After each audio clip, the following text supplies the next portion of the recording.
next story. Herky uses his head.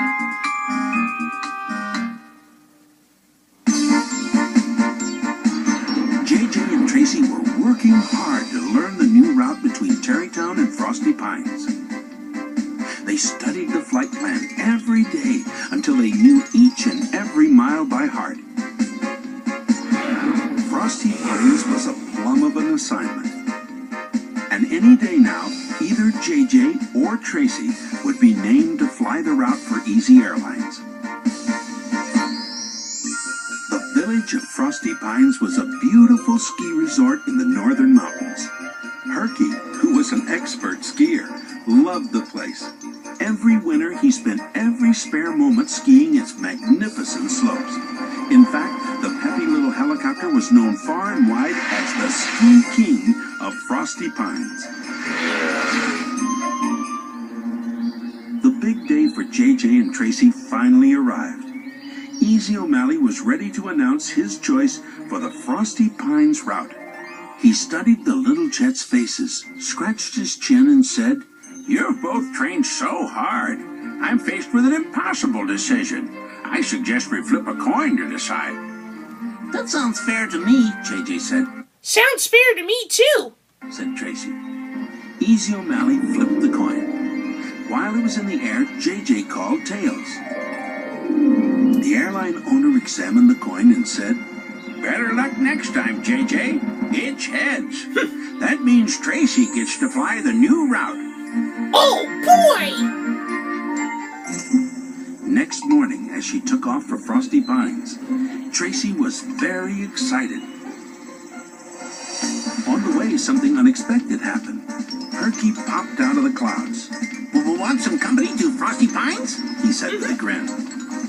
All the way there, Herky talked non-stop about his skiing, his cross-country skiing, his alpine skiing, his ski jumping, his ski medals and ski ribbons, his favorite ski runs.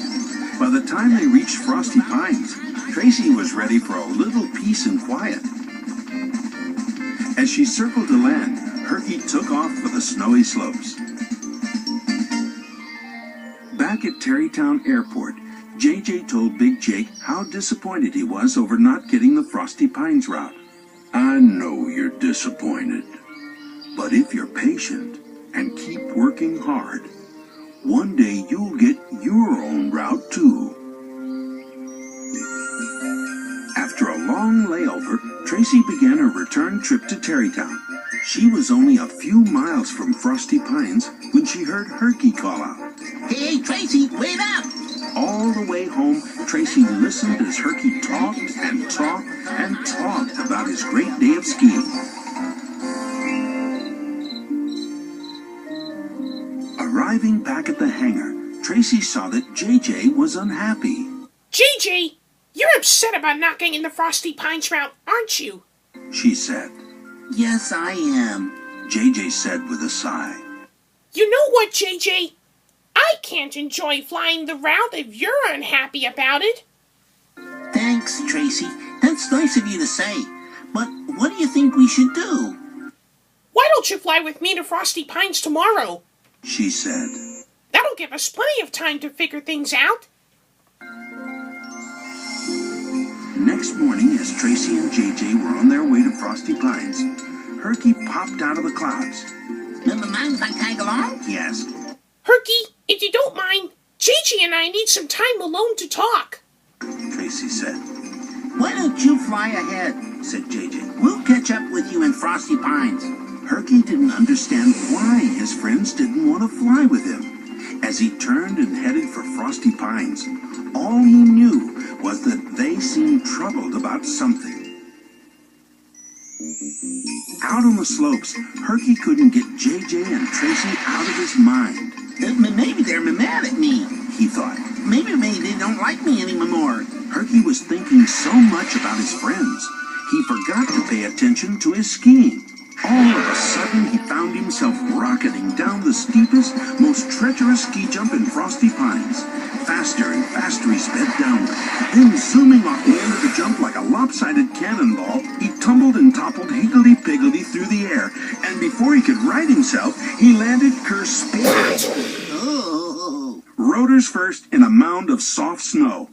He wasn't hurt, but he was hopelessly stuck upside down in the cold, cold snow.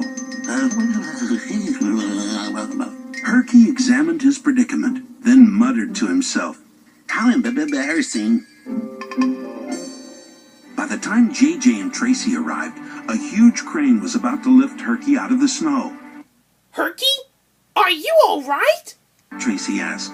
I think so, Herky said. Anything we can do to help? Asked JJ. Well, yes. Herky said, his teeth chattering from the cold. You can answer one question. Do you still like me? Of course, Herky. We love you, JJ said. Herky grinned. And we can still have fun together? Well, yesterday I was thinking that your ski stories were getting kind of old. Tracy said. But you know, I decided that I like your old stories. That's good, Herky said. I have hundreds of them.